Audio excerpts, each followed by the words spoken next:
Dice así la bendita, eterna, gloriosa palabra de nuestro Dios Todopoderoso. Entonces Jesús llegó con ellos a un lugar que se llama Getsemaní y dijo a sus discípulos: sentaos aquí, entre tanto que voy allí y oro. Y tomando a Pedro y a los dos hijos de Zebedeo, comenzó a entristecerse y a angustiarse en gran manera. Entonces Jesús les dijo: mi alma está muy triste hasta la muerte. Quedaos aquí y velad conmigo. Yendo un poco adelante, se postró sobre su rostro, orando y diciendo: Padre mío, si es posible, pasa de mí esta copa, pero no sea como yo quiero, sino como tú. Vino luego a sus discípulos y los halló, ¿qué? Yo diría roncando. Y dijo a Pedro: ¿así que no habéis podido velar conmigo una hora? Todos el 41. Velad y orad para que no entréis en tentación.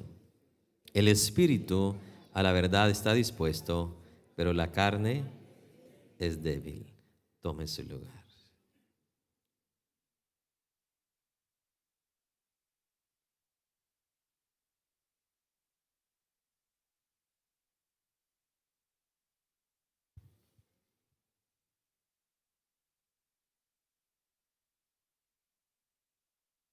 Entonces, dice la primera frase, ¿no? Entonces.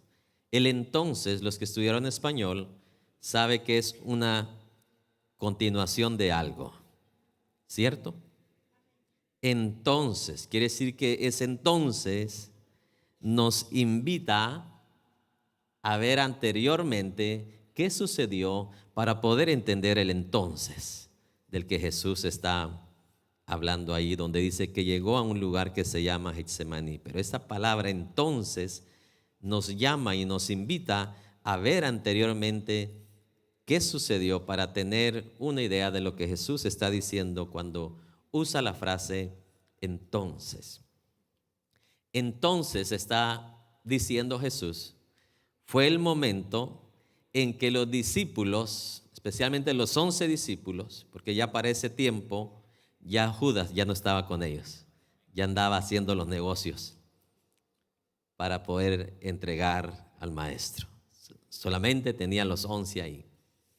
Y los 11 se jactaron de que estaban dispuestos a dar su vida por el maestro, cuando el maestro les estaba diciendo que todos ellos, los 11, se iban a ¿qué? Escandalizar y lo iban a dejar solo. ¿Cuántos aquí son verdaderos amigos? Porque eso parecía que eran los discípulos. Somos tus cuates, ¿cómo te vamos a dejar solo? No, hombre, estamos dispuestos a dar la vida por ti. Pero se dio cuenta, se dieron cuenta, Jesús ya lo sabía, pero ellos se dieron cuenta que verdaderamente no era lo que decían ser. Ay, hermana, amigas hasta la muerte, mi hermano. 5 años después ya no son amigas. Algo otras aguantan 10.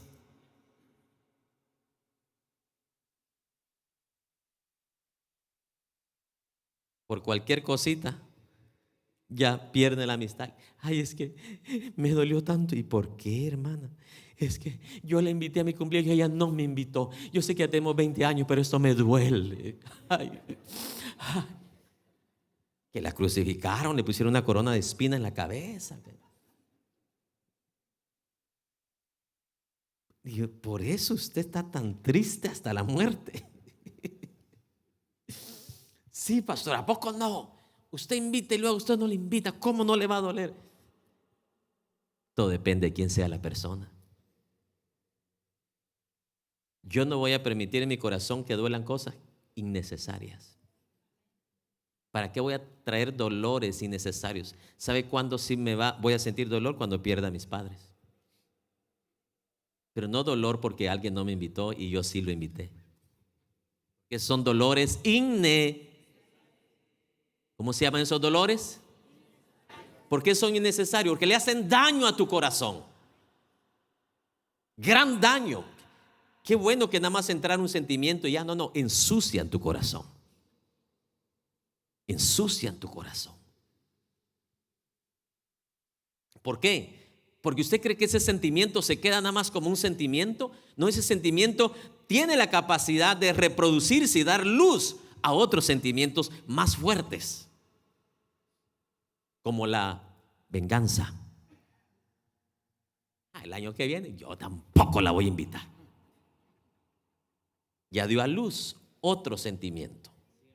Ese sentimiento se embarazó y ya está dando a luz otro sentimiento. Pero el dolor por la pérdida de un padre, ¿verdad que no da luz a otros sentimientos malos? Ni tampoco ensucia tu corazón. No.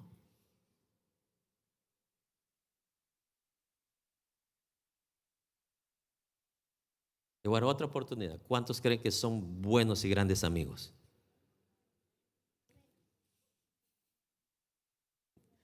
Los discípulos creían que eran grandes amigos de Jesús,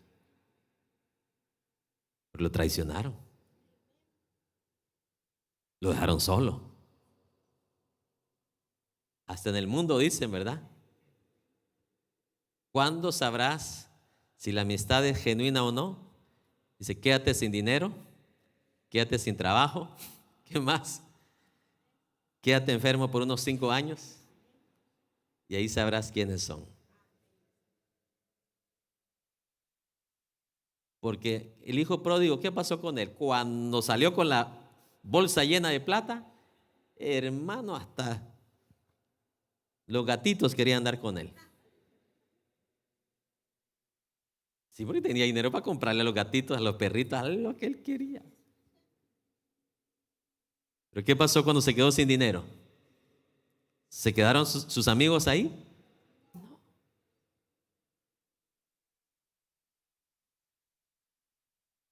Es difícil ser un buen amigo. Es difícil. Porque cuando viene la prueba, se demuestra que no todos los que están rodeados y crees que son tus amigos, son tus amigos.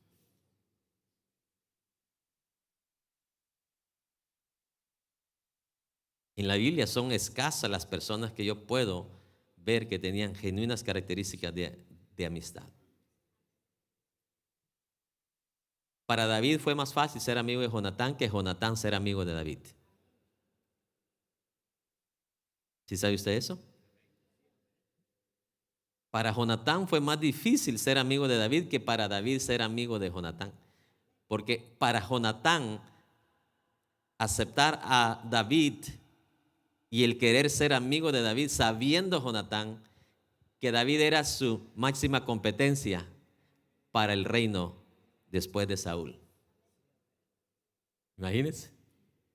¿Por qué? Porque Jonatán ya sabía que a David ya lo habían ungido para ser el próximo rey de Israel después de que su padre muriese o ya no fuese rey. Imagínense. O sea, para Jonatán fue más difícil ser amigo de David que para David ser amigo de Jonatán.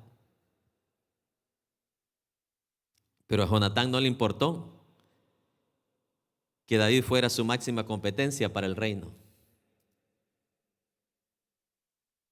Porque Jonatán sabía la clase de amistad que era David. Y no le importó que él fuera su máximo tropiezo para él llegar al reinado. ¿Quiere que se lo compare?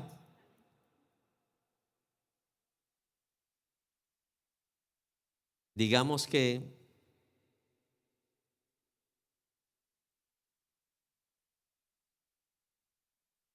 Junior y Byron son amigos. Escuche esto. Están en el mismo equipo, juegan profesionalmente, pero luego les avisaron un equipo de Europa, uno de ustedes dos, no puedo traerme a los dos, solo a uno de los dos. Vamos a firmarlo para darles un contrato de unos 30 millones por año. Y ahorita están ganando 1 millón. Y los dos reciben la noticia que solo uno de los dos va a ser contratado. Ahí donde viene la mayor prueba de amistad para ellos dos. Si los dos tienen características genuinas de amigos, ni uno ni el otro va a empezar a querer hacer a un lado al otro o hacerlo ver mal para que sea él que le den los 30 millones o el contrato. Si el que tenga las características genuinas de amistad va a decir, ¿sabes qué? Yo anhelara que tú fueras el elegido, porque tú eres mejor que yo. Pero si no tiene esas características, aunque decían antes que eran amigos, jugaban juntos, iban a comer juntos, pero la prueba, siempre viene una prueba. Esa prueba es definitiva, porque esa prueba es la que resalta, es como un escáner que te muestra lo que verdaderamente eres, aunque pensabas que eras alguien más. Que tenga oídos para oír. Porque eso es lo que va a probar a ellos dos. No digamos cuando ya se escoja a uno de los dos, el otro que no fue escogido, ahí también va a mostrar si es genuino amigo o no. Va a seguirle hablando, va a seguirle felicitando, deseándole bien, deseándole bendición. ¿A qué le va a estar llamando yo si por culpa de él no me llevaron a mí? No hay de esos en su pueblo. No hay de eso en su rancho. Quien nada más lo bendijo Dios a usted y aquellos que no fueron bendecidos, ay, Dios lo odia. Y hablan mal de usted. A eso se refiere la palabra entonces. O sea, después de que estos 11 dijeron que eran los grandes cuates de Jesús, que están dispuestos a morir, entonces, después de esto, Jesús viene y agarra a sus discípulos y les pide que le acompañen. Y llegan a un monte llamado Monte de los Olivos. Y dentro de ese Monte de los Olivos había un lugar específico llamado el Jardín de Getsemaní. Probablemente alguien conocido de Jesús era dueño de ese jardín y le daba la oportunidad a Jesús que cuando él quisiera ir a descansar ahí con sus discípulos o ir a orar, que ahí estaba ese jardín para su disposición. Entonces, por eso es necesario hablar los dos nombres, ¿verdad? El Monte de los Olivos, que es el monte completo, pero dentro de ese monte había un lugar específico que se llamaba el Jardín de Getsemaní. Interesante porque mire, Jesús no les había dicho de antemano que iban a ir para ahí, pero era un lugar que Jesús solía pasar seguidamente. Y eso creo que fue lo que ayudó a Judas a encontrar a Jesús rápidamente. Vamos al Jardín de Getsemaní, ahí lo vamos a encontrar. Y cabal lo encontraron ahí. Porque era un lugar que Jesús frecuentemente solía pasar por ahí. Era un lugar que para él era especial. Probablemente tenía como ciertos lugares dentro del jardín. Porque cuando hablamos de jardín, pensamos que es como el jardín de nuestra casa. No. Así pasó conmigo cuando llegué a Estados Unidos. Allá en mi pueblo, un parque es una cuadra nada más, donde está un kiosco y hay unas cuantas bancas y un montón de negocios ahí vendiendo de toda cosa de chuchería. Eso es el parque. Llego acá y me llevan al parque de Memorial y yo pensaba, ¿dónde está el kiosco? Y buscando el kiosco y no había kiosco. Pero es un parque, hermano, que cuando uno le termina de dar la vuelta caminando ya anda con la lengua afuera. Entonces, así hay ciertas palabras que nosotros las traemos de nuestro ranchito y pensamos que cuando leemos la Biblia y dice jardín de Getsemaní, pensamos que hay unas cuantas florecitas ahí. No, era una propiedad grande que tenía diferentes clases de árboles, plantaciones, y para Jesús era adecuado porque tenía lugares privados donde él podía estar, donde nadie le podía ¿qué? Interrumpir. Sigamos leyendo. Y dijo a sus discípulos: sentados aquí, versículo 36. Entre tanto que voy ahí y me como unas manzanas. Entre tanto que voy ahí, ¿qué? No, si es que hoy los varones van a salir, pero bien afilados.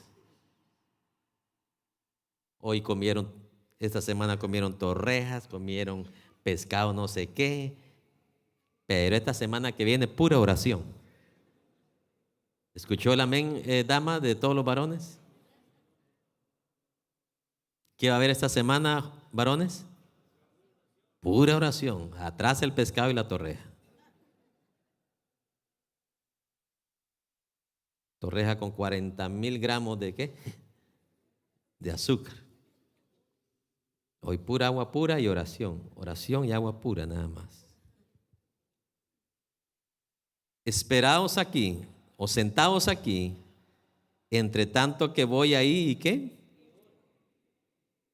Y oro. Y tomando a Pedro y a los dos hijos de Zebedeo, que eran Jacobo y Juan. Jacobo también conocido como Santiago, y Juan. En inglés es James, ¿verdad? Santiago. Eran regularmente los 3 discípulos que el Señor escogía cuando no necesitaba que los 12 fueran. Aquí quiero explicar el contexto. Usted preguntará, ¿por qué se llevó a 3 y dejó a los otros ahí fuera? Bueno, a los otros los dejó cuidando para asegurarse que ese momento que él iba a tener con el Padre, nadie los interrumpiera. Alguien tenía que quedarse en la entrada del huerto, asegurándose que en ese tiempo, en ese momento, nadie. Pero dile a Jesús, estoy enfermo y necesito que nadie en ese momento pudiese interrumpirlo.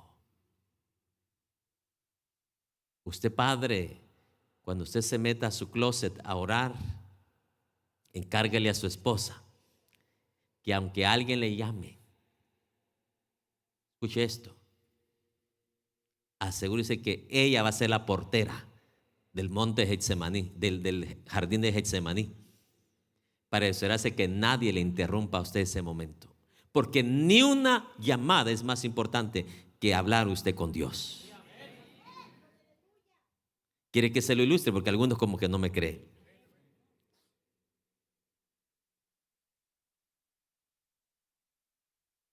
Si usted tiene una oportunidad de que el presidente de la nación le invite por 10 minutos o 1 hora, ¿usted llevaría su celular para que le estén llamando a ese momento? ¿Entraría con el celular? Y si le suena, digamos que se lo lleve con usted y le suena, ¿usted cree que se va a atrever a contestarlo delante del presidente? ¿Sería una gran qué? ¿Sería qué? No tenga temor. ¿Sería qué? No una falta, una gran falta de respeto. Porque ese hombre que tiene infinidad de ocupaciones le está dando a usted 1 hora. El Rey de Reyes está por encima de cualquier rey de esta tierra, de cualquier presidente. Y si usted toma la decisión de entrar con el Rey de Reyes, el Rey de Reyes espera que usted entre con la misma actitud. Que tenga oídos para oír. Oiga, ¿Sabe por qué muchos no le sacan provecho a la oración? Por eso mismo. Ay, lo meto aquí por si me suena el teléfono y alguien me llama. ¿Para qué? Es una gran falta de respeto. Y dos, va a desperdiciar la cita. Porque ¿qué le dijera el presidente? Mire, ¿sabe qué? Conteste su teléfono, pero ya no regrese acá. Váyase, si eso es más importante para usted que estar aquí en este momento.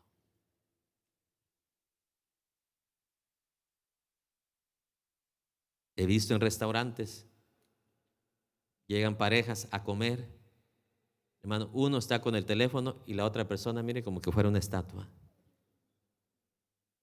Tal vez por respeto o algo, no le dice nada a la otra persona. Yo, aunque sea quien sea, yo le dijese. Si te invitaron, me imagino, fue para hablar ahí, ¿no? Pero uno de los dos es tan irrespetuoso que lleva el celular mientras la otra persona está esperando entablar una ¿qué? Conversación. Esa es una de las razones por la cual deja a 8 cuidando la entrada del jardín para asegurarse que Jesús no sea ¿qué? Interrumpido. Escoge a estos 3, porque si usted se da cuenta más adelante, llegaron a ser los líderes de la iglesia del Señor, los primeros líderes. Entonces Jesús lo lleva por una razón o por varias razones, para enseñarles, porque a eso vino Jesús también. Discipuló a sus discípulos, instruyó a sus discípulos. ¿Qué les quería enseñar Jesús a estos 3 discípulos que iban a ser columnas en el liderazgo de la iglesia del Señor? Sin tenerles que decir, con su propia vida, Jesús les está enseñando, mira, esto es lo que ustedes deben de hacer cuando ustedes pasen o estén a punto de pasar situaciones ¿qué? Difíciles. Y esto es lo que ustedes van a enseñarle a los demás cuando yo ya me vaya para el cielo. Jesús les enseñó sin tener que decírselos con palabras, por eso se los llevó a ellos 3, a Pedro, a Juan y a Jacobo. Las enseñanzas de vida valen más que la plata y el oro. Esa enseñanza que Jesús le dio aquí a ellos no tiene precio. Yo no sé qué tan rápido usted ha leído esa lectura, pero esta es una de las grandes enseñanzas que Jesús le dio a sus discípulos. ¿Qué hacer cuando usted o yo entremos en un jardín de Getsemaní donde nos vamos a sentir como tristes y qué más? Angustiados. Esas 2 cosas entraron en la vida de Jesús. Estoy triste hasta la muerte y estoy angustiado. Y en vez de Jesús echarse una corona, una tecate o una gallo, le da el mejor ejemplo a sus discípulos qué hacer cuando está súper triste o súper angustiado. Porque ¿qué hace el ser humano en una doble situación así de sentimiento? Ay, Dios, el hombre solo escucha aquella canción y me voy a la cantina. Ay, Dios, rápido agarra el carro y a llenarse de alcohol.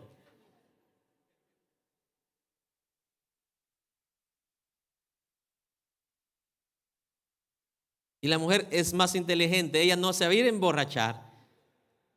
Pero esas semanas, llorar y llorar. Jesús no hizo ninguna de las 2. No escogió ni el camino de la mujer ni el camino de los hombres. Él tomó la mejor decisión. Recurrió al mejor lugar. El mejor lugar no era el jardín. El mejor lugar más que el jardín. Porque aunque el jardín era un lugar especial para Jesús, el lugar más especial era la presencia de Dios.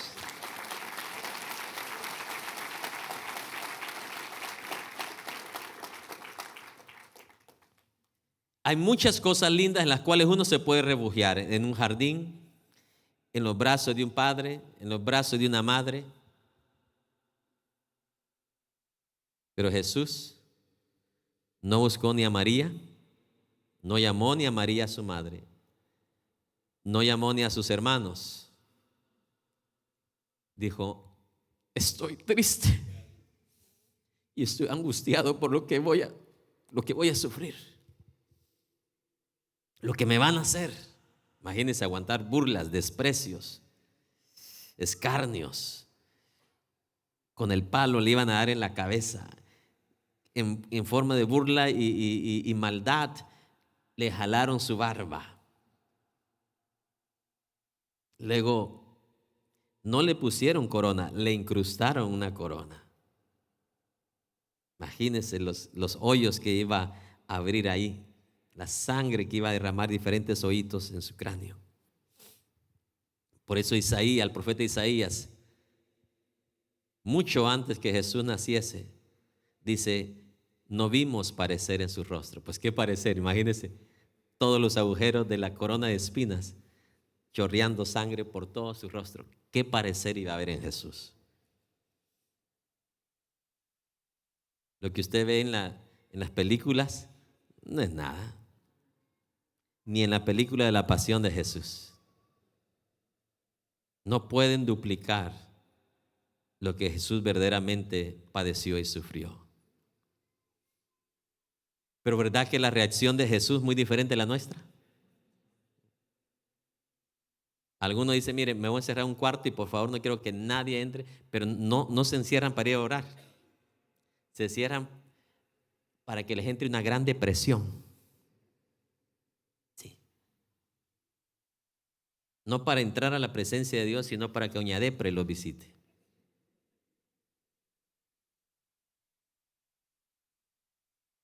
Jesús, al igual que usted, en forma humana, se sintió que triste y también que angustiado. Y yo le voy a decir algo aquí entre nosotros. Aunque estoy enseñando tan despacio y bien despacio, algunos de ustedes van a pasar una situación de angustia y tristeza y se les va a olvidar este mensaje.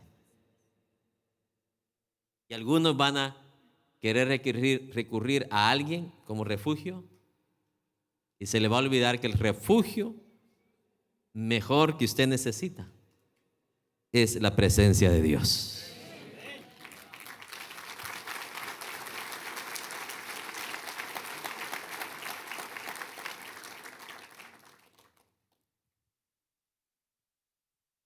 Entonces, Jesús con su ejemplo quiso enseñarle varias cosas a estos 3 discípulos. Pero la más central es cómo enfrentar las tentaciones. ¿Cómo enfrentar qué? Y cuando hablamos de tentaciones aquí, rápidamente pensamos que la Biblia está hablando de tentaciones sexuales. No, Jesús, en lo que conocemos que está revelado en la Biblia, las tentaciones de Él no fueron tentaciones sexuales. Fueron tentaciones directamente ¿de quién? De parte de Satanás hacia su vida. Satanás tentó a Jesús 3 veces cuando empezó su ministerio, y aquí en el jardín lo vuelve a tentar. ¿Cuántas? 3 veces más.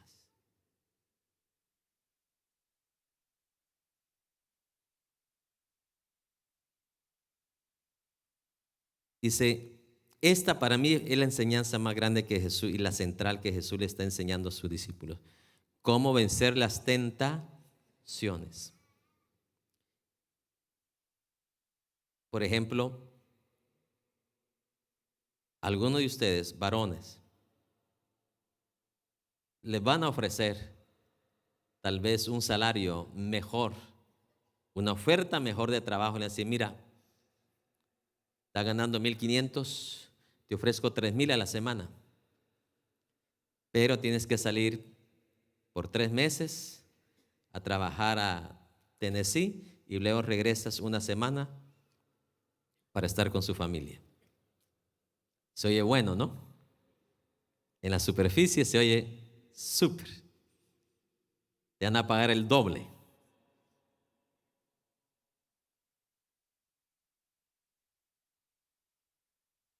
Esa oferta, aunque se oiga buena, y para que la ofrezca se oye buena, si usted es verdadero hijo de Dios, usted sabe que ahí hay una tentación. Y debe de orar para que se haga ¿qué? La voluntad de Dios y no lo que usted quiere. Usted quiere ganar 3,000 y no 1,500.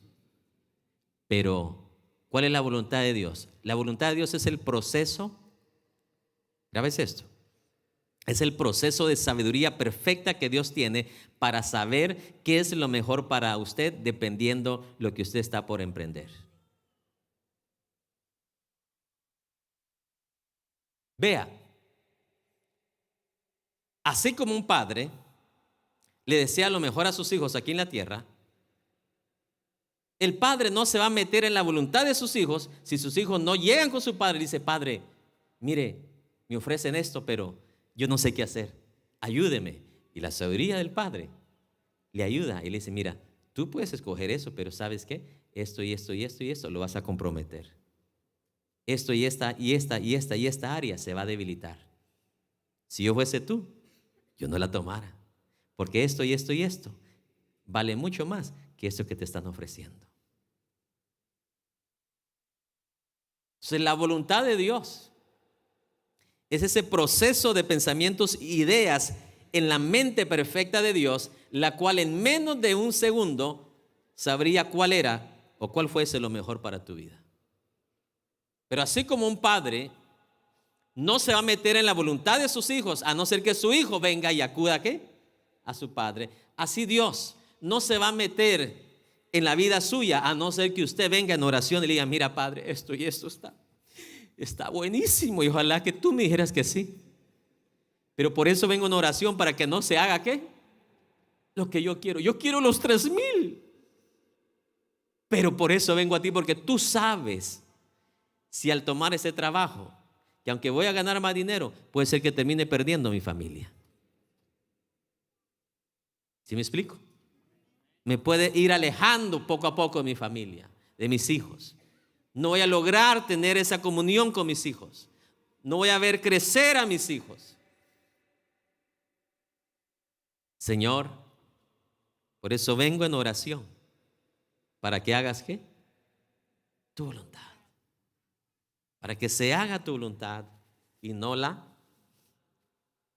mía. ¿Pero qué hacen la mayoría? No, solo escuchan el número y vámonos. Vámonos. Y después se dieron cuenta que por no consultar a Dios, los $3,000 los destruyó. Y ahora preferían ganar hasta menos de lo que estaban ganando antes, con tal de poder retomar y tener lo que antes tenían, pero ahora lo perdieron. ¿No es una tentación eso, los $3,000? Claro que es tentación.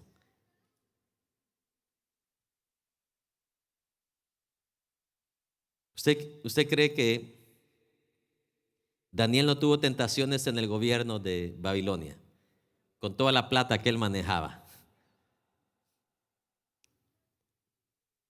Y no eran 10 millones. Antes se manejaban bodegas de oro, que vale mucho más que el papel que se usa en este país.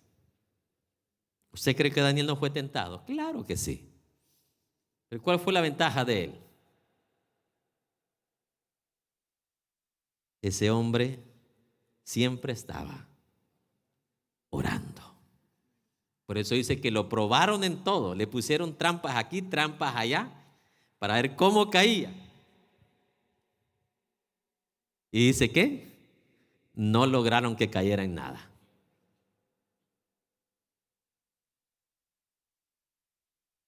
Diga conmigo, una gran lección. La que Jesús le enseña a sus discípulos. Vamos al 37. Y tomando a Pedro y a los dos hijos de Zebedeo, comenzó a entristecerse y a angustiarse en gran manera.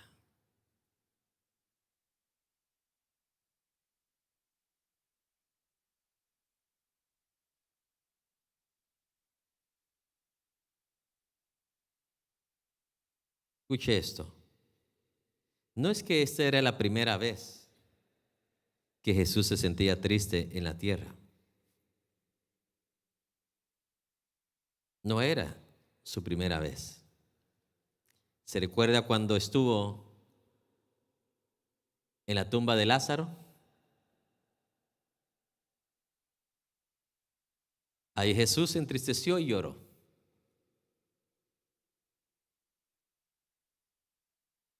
Vamos a relacionar esos dos momentos para que usted entienda mejor lo que estamos leyendo aquí en Mateo 26.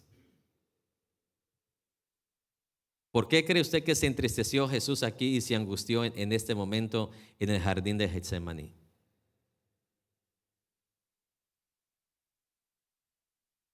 Cualquiera de los dos pasajes que usted entienda va a entender el otro.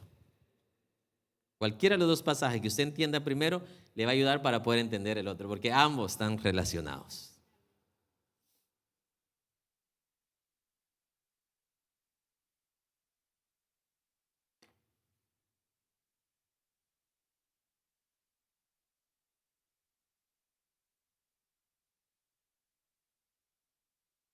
Enfrente de la tumba de Lázaro, Jesús llora. Ya tenía 4 días de Lázaro estar ahí dentro de esa tumba.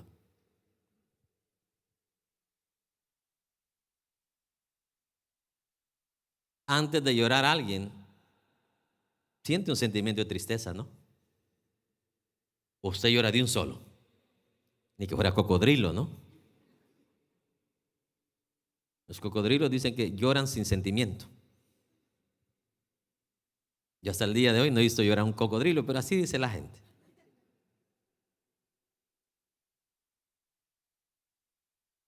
Llora, tiene ese mismo sentimiento de tristeza frente a la tumba, pero sabemos de que no está llorando porque ve a toda la demás gente llorando, ¿verdad? No lloró por eso.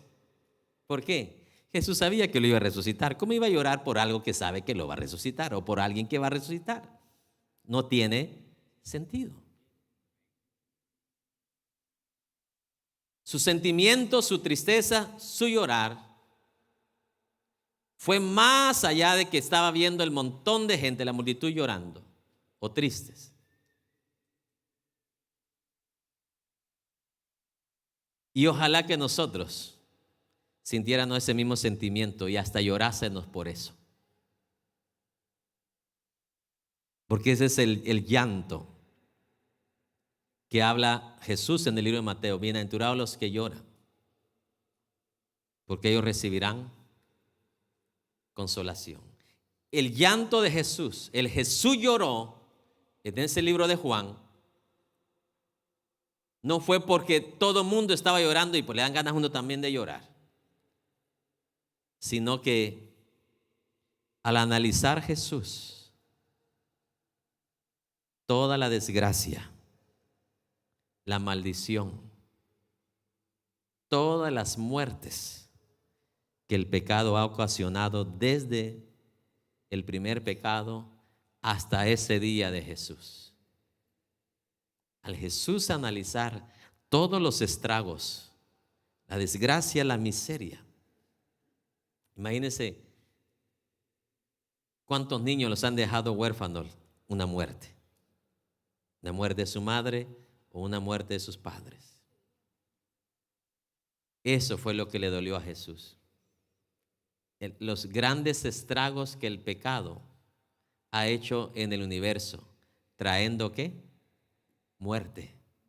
al ser humano. La paga del pecado es ¿qué? Porque por el pecado vino, ¿qué dice? La muerte. Entonces es una maldición que está hasta el día de hoy activa. Y el único que tiene el poder para quitar esa maldición es Jesús. Hablando de Jesús dice, ¿dónde está, oh muerte, tu aguijón? Yo sepulcro tu victoria. La muerte no tuvo potestad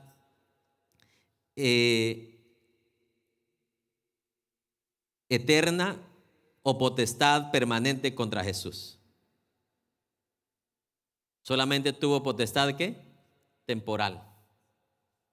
Porque Jesús a los 3 días resucita. ¿Dónde está, oh muerte, tu aguijón? ¿Dónde está, sepulcro, tu victoria?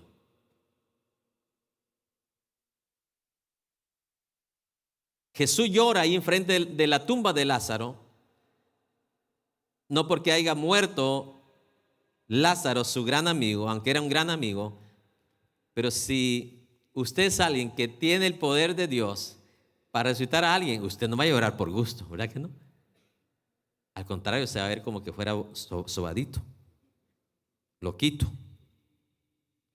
Y lo va a resucitar y luego está llorando minutos antes de resucitarlo. Entonces no estaba llorando por eso, sino por los estragos grandísimos que ha traído el pecado en la humanidad. Para aclarar a aquellos que tienen poco tiempo de conocer la palabra, si no hubiese habido pecado, sus tatarabuelos todavía estuvieran vivos. Alguno ya tuviera ya 2500 años de vida y los abuelos de él unos 3000.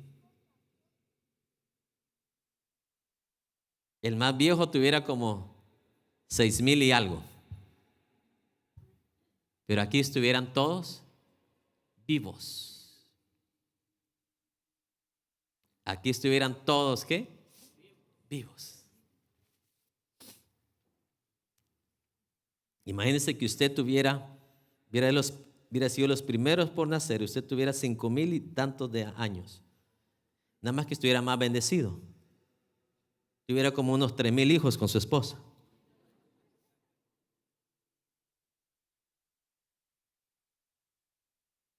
Y no se preocuparía de la plata para mantenerlo porque tuviera suficiente.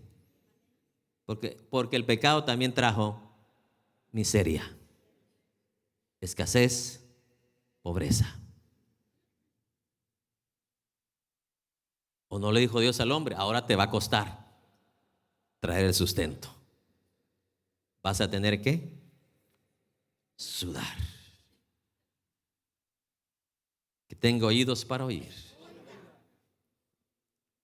No, probablemente Dios tenía un límite tal vez de los hijos que podía tener una mujer, pero olvídese, una mujer de 3000 años todavía fuera una jovencita.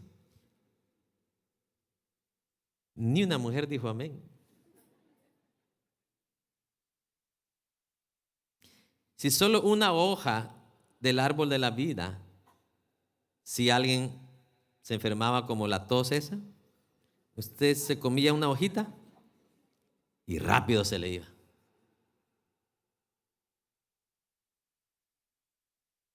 Ahí estaba el árbol de la vida, que daba vida al ser humano. Entonces aquí vemos a Jesús nuevamente triste, angustiado,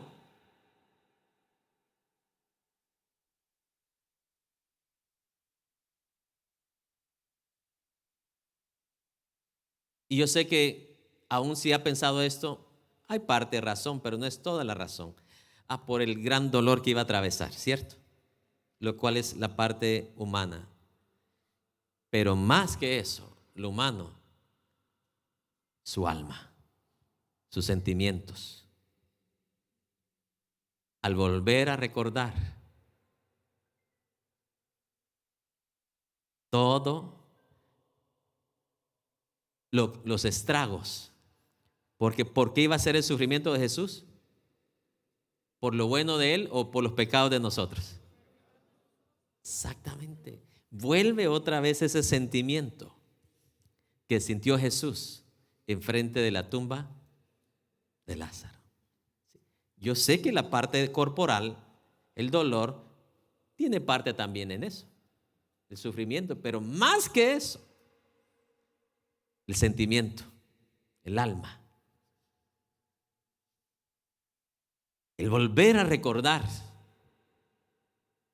los estragos que el pecado ha hecho, que Dios diseñó un universo perfecto, fuera o libre del pecado.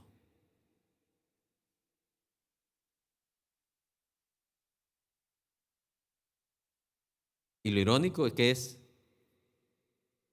un pecado que se cometió. Y es lo que ha traído ¿qué? Miles y miles y millones de pecados más.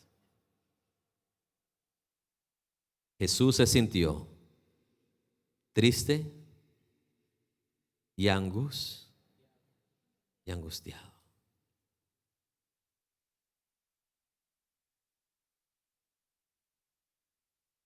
Imagínese el contexto. Sabía que sus discípulos lo iban a dejar solo.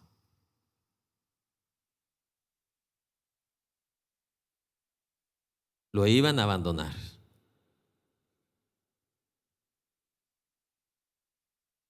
Ya las multitudes ya lo habían ¿qué?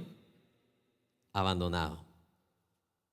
Ya para ese tiempo Jesús predicaba y más bien lo querían matar. Y ahora sus discípulos, por otro lado, miedosos. ¿Y qué más se le puede decir? Cobardes.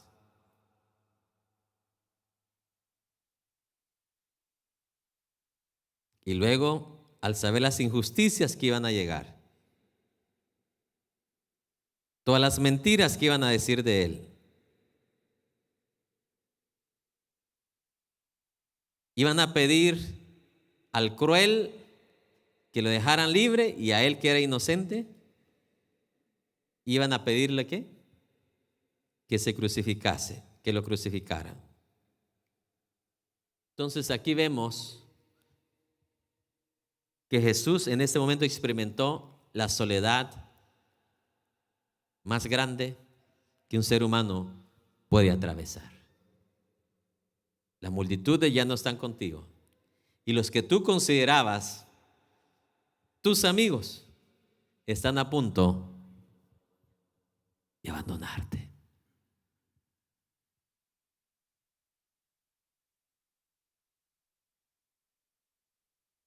Jesús se siente triste, pero también ¿qué? Angustiado. Y pronuncia estas palabras: mi alma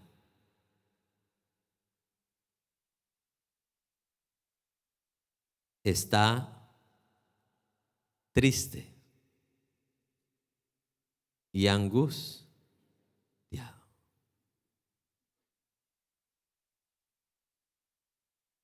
Se lo voy a leer directamente de la versión antigua.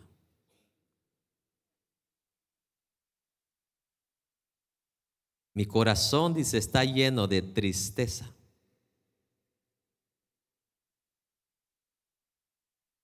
Una tristeza, dice,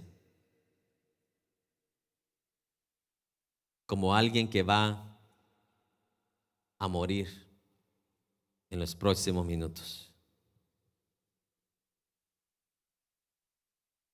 Me dice alguien que va manejando y de repente alguien lo empuja accidentalmente y se sale del freeway de una altura bien alta. Esos últimos segundos son desesperantes. Angustiado. Y así pronuncia Jesús aquí: mi alma está profundamente. En español dice está triste, pero en la versión antigua dice está profundamente triste y angustiado como alguien que está a punto de morir. Mi alma está muy triste hasta la muerte. Quedaos aquí y velad conmigo. Quedaos aquí. ¿Y qué le dijo Jesús? De aquí es donde sacan algunos que hay que hacer vigilia. Pero si usted lee la versión antigua, ¿sabe qué está diciendo Jesús? Quedaos aquí y quédense despiertos conmigo. Eso es lo único que dice. No dice traigan su guitarra y hagamos vigilia. No dice eso. En ninguna parte del Nuevo Testamento habla Jesús de vigilia. La única palabra que aparece vigilia es cuando los pastores de Belén hicieron vigilia en las noches por sus ovejas. Pero todas las frases donde dice velad en este contexto es de estar despierto. ¿Por qué? Por las lecciones que iban a aprender los discípulos o estos tres. ¿De quién? Pero si están dormidos, ¿qué van a aprender? Nada. Absolutamente nada. Por eso le dice, quedaos aquí conmigo y quédense, ¿qué? Despiertos. ¿Se quedaron despiertos? Mire pues. Dígale que está, hágale caso a Dios, por favor. Si Él le dice que ore, ore. No ronque. Si Dios le dice lea la Biblia, es para que la lea y la disfrute, no para que se quede bien dormido. Aquí mire, la Biblia les queda en la cara. Así terminan dormidos. ¿Qué aprendiste, mi amor? ¿Qué leíste? Ya no me recuerdo. Soñó que la ciguanaba me andaba persiguiendo.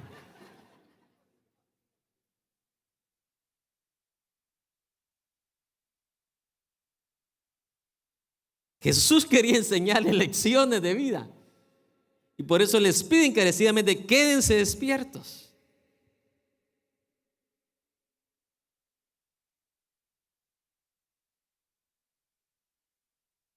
La noche, ¿para qué la dejó Jesús? Dijo, para dormir. La noche viene en la cual nadie puede, ¿qué? Trabajar. Pero hay quienes se creen mejor que Dios. Yo me escapé de morir saliendo de una vigilia. Yo sé si Jimmy se recuerda todavía, estaba bien pequeñito. Venían dos más conmigo aparte de Jimmy. Y hermanos, esperando la luz estaba en verde cuando una Suburban me pega por detrás. El carro atrás quedó como acordeón. Cuando llega el policía, yo y los tres muchachos estábamos afuera del carro. Y como ustedes, que los cuatro iban adelante, me dijo. No, solo yo y ellos atrás. Dos atrás y dos adelante. Pero es imposible que los de atrás no les haya pasado nada.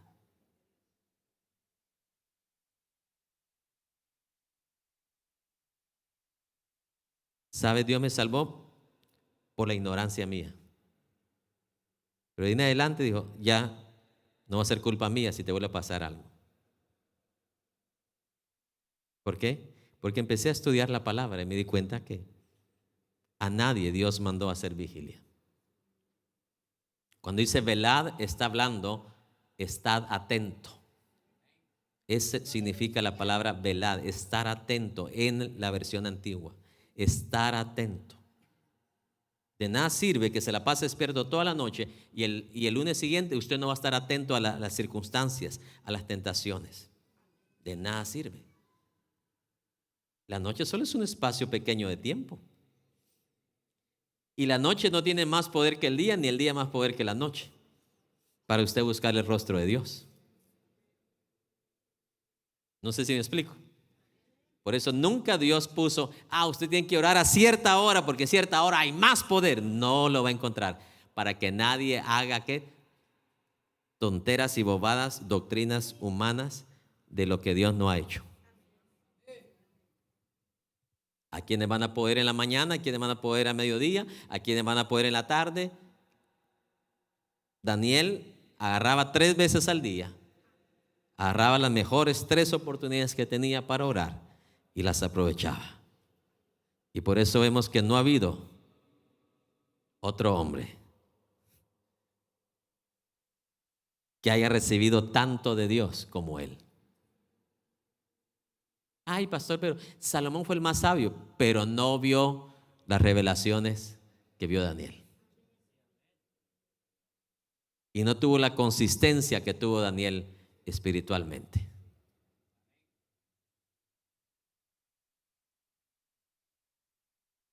Es que mire, hermanos, ¿cuándo usted ha visto a Dios debilitado? Nunca. Entonces el hombre y la mujer que se fortalece en Dios, ¿qué va a suceder con él o con ella? Se va a fortalecer en el Señor. Entonces le puede venir tristeza a su vida, le puede venir angustia a su vida, pero usted busca el rostro de Dios. ¿Qué va a pasar ahí en la presencia de Dios?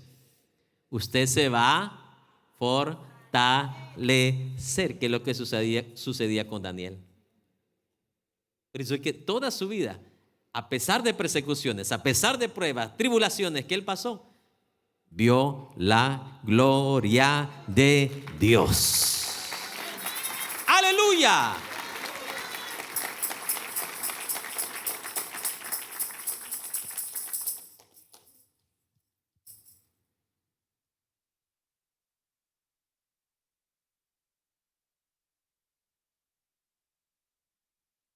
Escuche esto.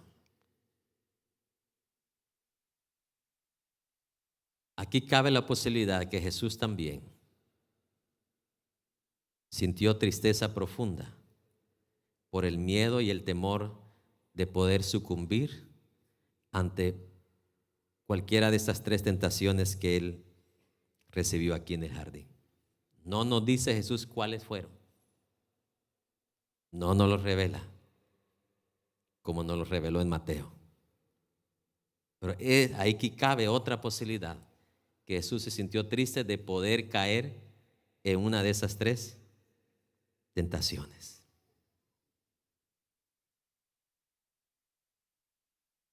Porque eso sí causa tristeza, ¿cierto o no? El sucumbir o caer en una de las tentaciones.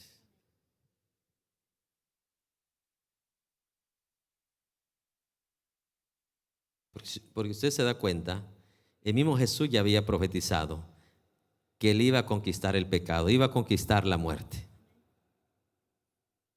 Él repetidamente había hablado de su resurrección y su ascensión al cielo. Entonces aquí cabe la gran posibilidad que podía sucumbir o caer en una de estas 3 tentaciones, sabiendo que era ya el final de su tiempo, de sus días aquí en la tierra.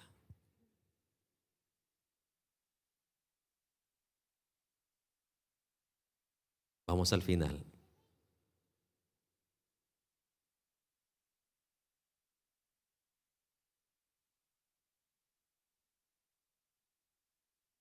Entonces Jesús les dijo: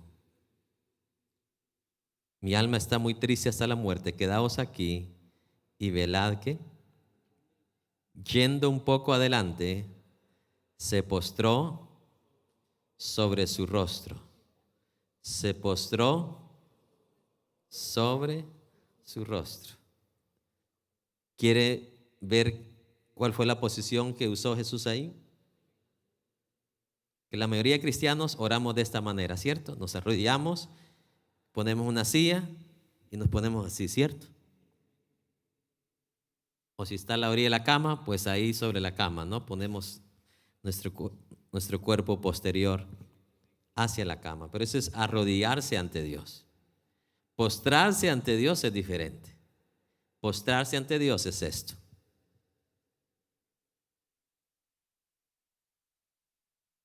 Su rostro tiene que pegar a tierra.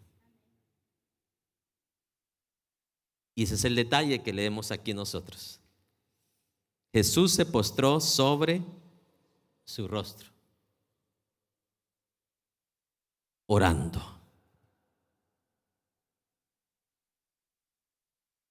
Tenga oídos para oír. Hay quienes son más finos, son más modernos. Ni se postran, ni se arrodillan, sino que ellos están en el nivel más alto. Ellos de pie se quedan. No se quieren lastimar, no se quieren que las rodillas le duelan. Mucho menos topar su rostro en tierra, porque su cara es muy bonita y se puede lastimar ahí. Se puede raspar en la carpeta.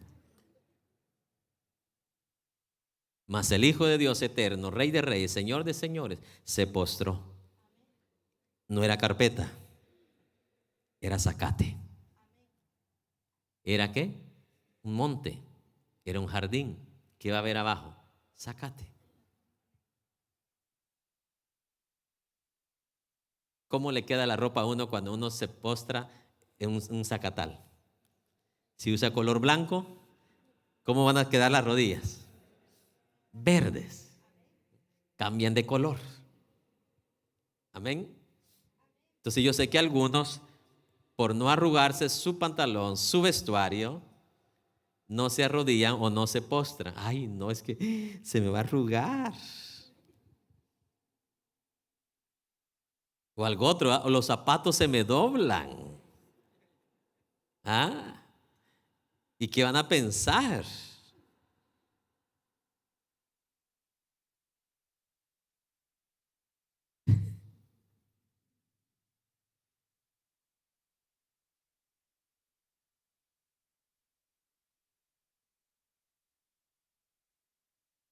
Iba a decir algo, pero prefiero mejor. O sea, como uno viene del rancho, del monte, y un día mi esposa me da un consejo, me dice, a ver, ¿cuándo vas donde las chinitas para que te den una refinada ahí en las uñas?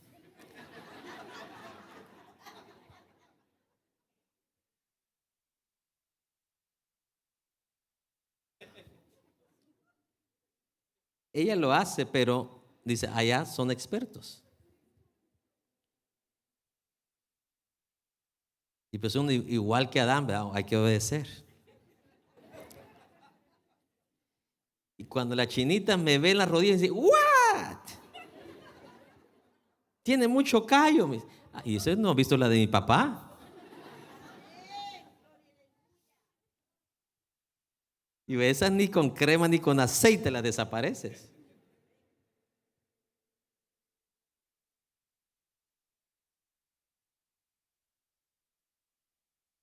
Y así vemos a Jesús, el Hijo de Dios, el Rey de reyes, el Eterno, el Alfa y Omega. Nosotros que no somos nada, no tenemos ni una corona. Dios sí nos tiene garantizados a nosotros vida eterna. Pero nosotros, ¿qué le podemos garantizar a Dios? Los discípulos le garantizaron fidelidad, lealtad y mire, salieron corriendo.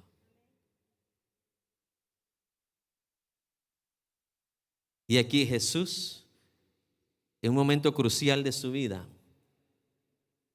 se postra. Se postra. ¿Usted cree que el hombre más sabio en la tierra, Jesús, no nos está dando una gran lección a todos nosotros los hombres?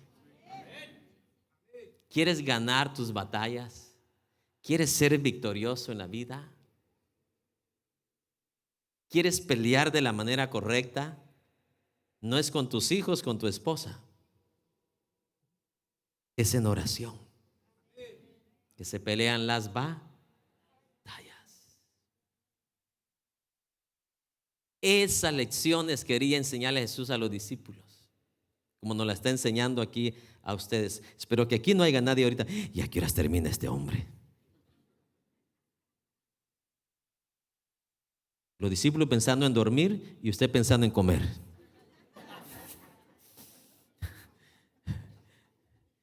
Mire, y los que no ayunan ahorita y están riendo, ay, ay, ay. Espérese que vienen ayunos bien ricos a Estados Unidos.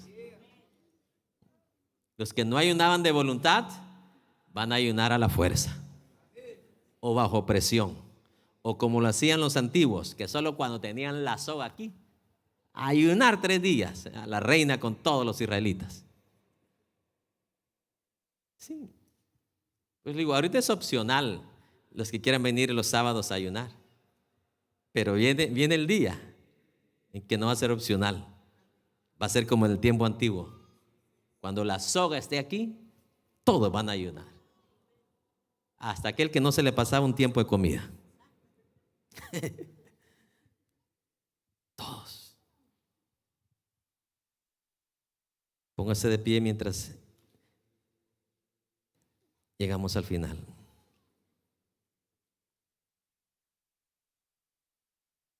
Se postró sobre ¿qué? Su rostro, orando y dijo: Padre mío, si es posible,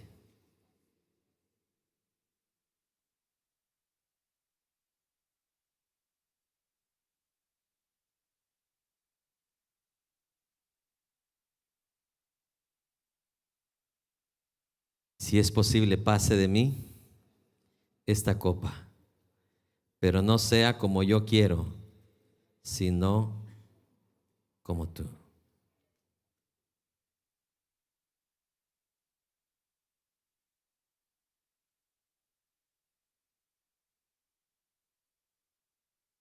Vino luego a sus discípulos y los halló orando. ¿Cómo los halló? Durmiendo. ¿Y los halló qué? Sí. Y dijo a Pedro: ¿así que no habéis podido velar conmigo 1 hora? Velad y orad, para que no entréis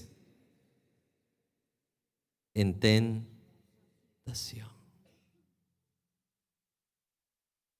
Velad y orad, para que no entréis en tentación. Entonces, ¿qué aprendo yo aquí? La oración en todo tiempo ayuda al Hijo de Dios ¿a qué?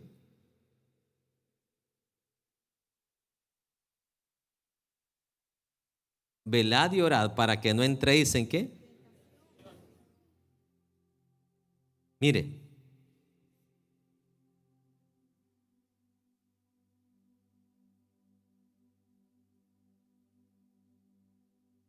Dios, Jesucristo está diciendo: ore al Padre y dile: Padre, tú que lo sabes todo y lo puedes todo, si algo a mí me va a hacer de destrucción, haz lo que sea necesario para que esa puerta de tentación no se abra. Porque ¿qué reconoce Jesús? Una puerta de tentación se abra, hay posibilidades de que ¿qué? No solo entremos, sino que también ¿qué? Caigamos. José entró pero no cayó. Nosotros no somos José. No nos llamamos José, ¿verdad que no? Entonces, ¿qué vemos aquí en la oración de Jesús? Sabiduría. Diga conmigo: sabiduría. No está orando Jesús: Jesús, Padre, ayúdame en la tentación. No, ya estando en la tentación, hermano, olvídese. Solo que usted se llame José o tenga la capacidad de José, pero verá que es muy difícil. Aquí vemos sabiduría. Orad para que no caiga en la tentación. No, no dice eso. Orad para que ¿qué? No entréis. Para que esa puerta no se abra nunca. Ni llegue yo a ese momento de estar cerca de esa puerta. ¿Pero qué sabio Jesús? No dice, orad para que seas librado en la tentación. No, porque somos seres humanos. Entre más puertas de tentación se abran a tu vida, más tenés probabilidades de ¿qué? De que caigas. Una se le abrió a José, entró a la puerta de la tentación y estuvo a punto de caer. Si abrió una puerta de tentación y estuvo ¿a qué? A punto de caer. Entonces, por eso la oración no es, Padre, ayúdame a vencer la tentación. No dice eso. Padre, ¿cuál sería la oración correcta? No permitas que entre a una tentación, porque sé que tengo grandes posibilidades de ¿qué? De caer.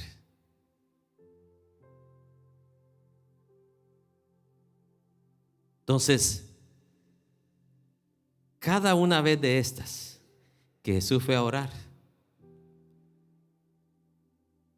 una tentación que vino a su vida. Y la única manera que Jesús la pudo vencer fue en oración. No sé qué cosa estaba hablando el diablo con él ahí para tentarlo. Pero Jesús dijo, la única manera que puedo vencerlo es a través de la oración y la palabra. Probablemente aquí una de las palabras que usó Jesús para vencer la tentación es que no se haga lo que yo quiero, sino que se haga lo que usted quiere.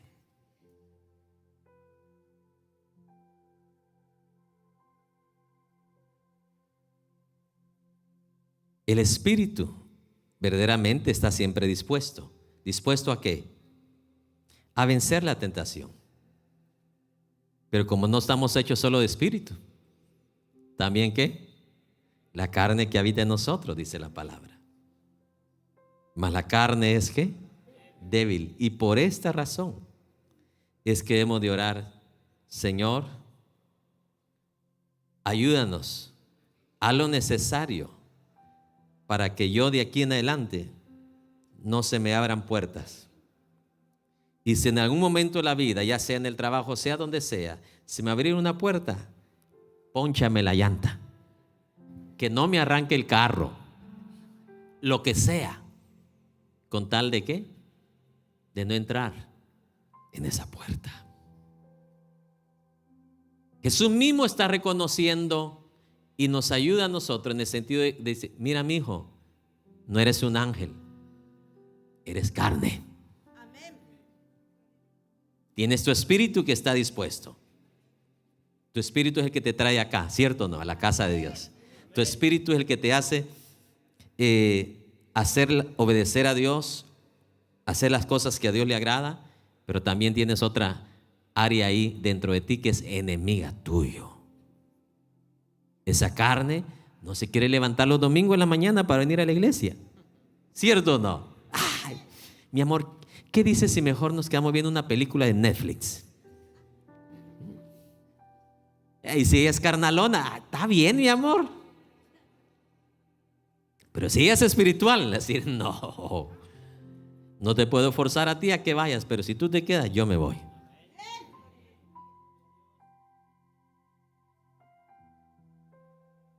El espíritu, Dios sabe que tu espíritu tuyo es lo que te trae aquí, es lo que te conduce acá.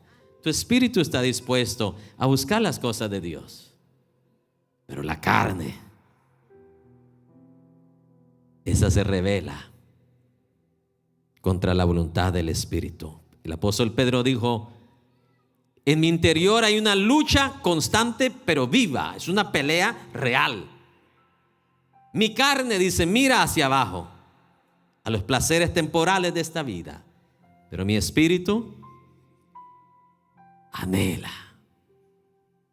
las cosas de Dios. Imagínese, si usted tiene esa batalla, imagínese el mundo, carnales y su espíritu desconectado de Dios.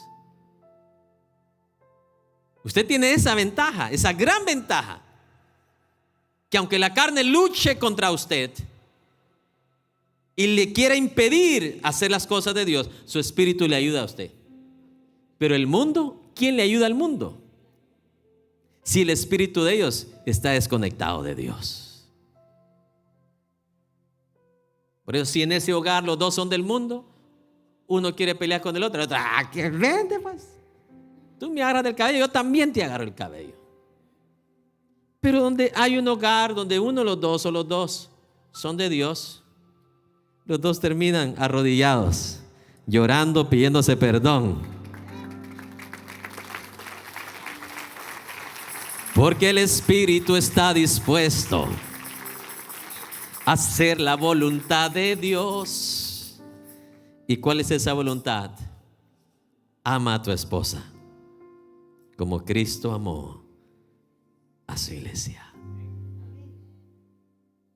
A la dama, yo te he dado sabiduría para que edifiques tu casa, no para que la destruyas.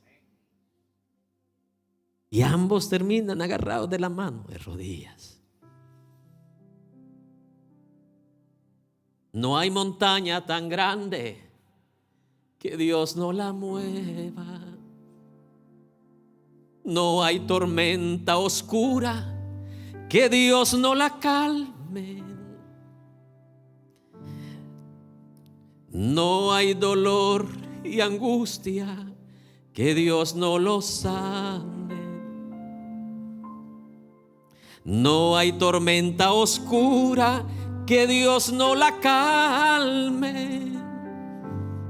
Si Él llevó las cargas del mundo sobre sus hombros, también tus cargas, mi hermano, Él las llevará. Si Él llevó las cargas del mundo sobre sus hombros, también tus cargas, mi hermano, las. Yo no sé cómo te sientes tú ahorita. Tal vez te sientes como Jesús se sentía en el jardín, angustiado o entristecido. Cualquiera sea la razón, hay un lugar donde hay un personaje que te está esperando, y es el Padre Celestial. Porque ahí es donde Él te da la mano. Ahí es donde Él te fortalece. Ahí donde ni el abrazo de mamá y el abrazo de papá pueden mucho como lo que el Padre Celestial puede hacer. Ahí es donde Jesús encontró su refugio.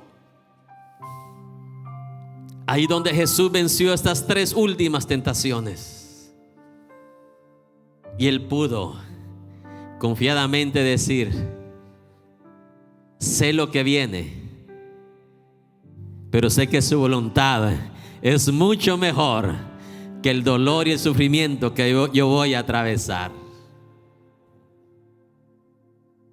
Sé lo que me van a hacer, sé lo que voy a sufrir, sé lo que me va a costar,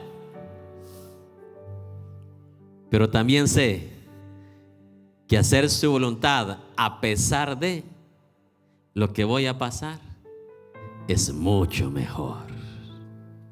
Es mucho mejor. Si hay alguien aquí que está atravesando una situación dura, adversa, difícil, en la cual has estado llorando, angustiado, angustiada, haz lo que Jesús hizo. Ven, ven, al Padre Celestial. ¿Sabes por qué? No hay montaña tan alta que Dios no la mueva.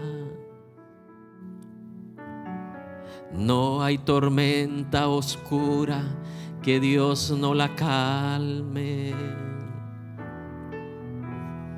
No hay tormenta oscura que Dios no la calme. No hay dolor y angustia que Dios no lo sane. Si Él llevó las cargas del mundo sobre sus hombros, también tus cargas, mi hermano, Él las llevará. Si Él llevó las cargas del mundo sobre sus hombros, también tus cargas, mi hermano, Él las. Ahí encontró refugio Jesús. Y ahí también hay refugio para usted. Usted que está viendo a través de la televisión, sigamos el camino de Jesús. Busquemos el mismo lugar. Tu Getsemaní tal vez no va a ser un jardín. Tu Getsemaní tal vez es ahí tu cocina, tu cuarto, tu sala. Cualquier lugar de ellos puedes hacer tú tu Getsemaní, postrándote delante de Dios ahí. Porque ciertamente no ha habido y nunca habrá otro lugar mejor. En la antigüedad todo el mundo sabía que el lugar más seguro para llegar a Dios era el lugar santísimo, donde solo el sumo sacerdote podía llegar donde estaba Dios. Y hoy tú y yo, dice la palabra, podemos llegar directamente hasta el trono de su gracia. Si Él llevó las cargas del mundo sobre sus hombros, también tus cargas, mi hermano, Él las llevará. Si Él llevó las cargas del mundo sobre sus hombros, también tus cargas, mi hermana, Él las llevará. Si Él llevó las cargas del mundo sobre sus hombros, también tus cargas, mi hermana, Él las llevará. Y a los hermanos que están aquí también, si Él llevó las cargas del mundo sobre sus hombros, también tus cargas, mi hermano, Él las llevará. Si Él llevó las cargas del mundo sobre sus hombros, también tus cargas, mi hermano, Él las llevará. Qué ejemplo de Jesús. Qué gran ejemplo. Yo no veo no solo un ejemplo, muchos ejemplos en este pasaje. Solo hay uno que te puede dar paz en medio de la tormenta. Solo hay uno que puede alumbrar tus momentos de oscuridad. Solo hay uno. Y hay un momento en la vida donde papá y mamá no pueden hacer mucho. ¿Sabes por qué? Papá y mamá solo pueden tocar tu cuerpo y tu alma en un abrazo, pero tu espíritu no lo pueden tocar, no lo pueden fortalecer. ¿Y sabes de dónde viene la fuerza mayor de un ser humano? No viene del alma.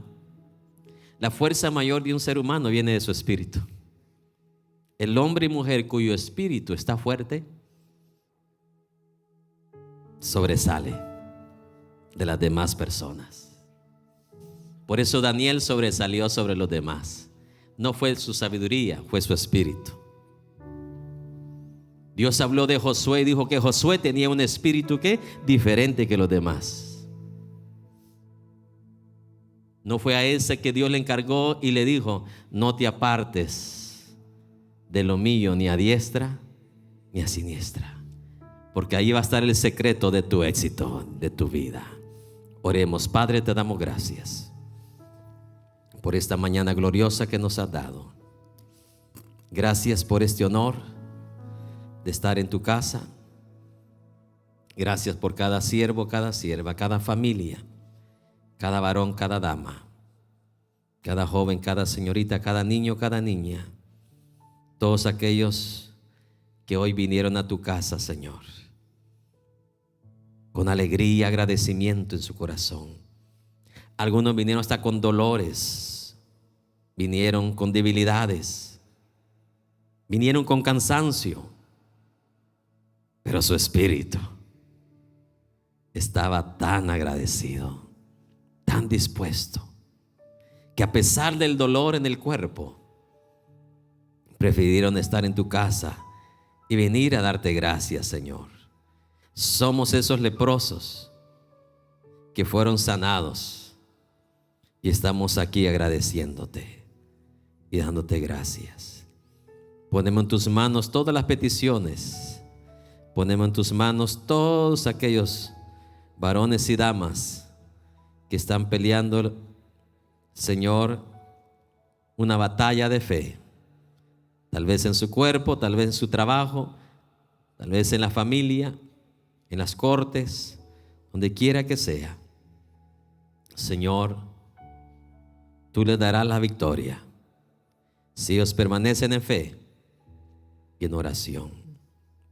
Ponemos en tus manos todas las peticiones, Señor. Oramos por Antonio Morales, que está muy grave, dice, con cáncer en todos sus órganos. Ponemos en tus manos, Señor, la vida de Antonio Morales, Señor, que seas tú glorificándote en su vida, Señor, ahí donde él se encuentra. Seguramente desahuciado de los doctores, pero tú todavía tienes el poder y la autoridad. Así como calmaste los vientos, sanar las enfermedades, Señor. Gracias te damos. En el nombre de Jesús. Amén. Amén y amén.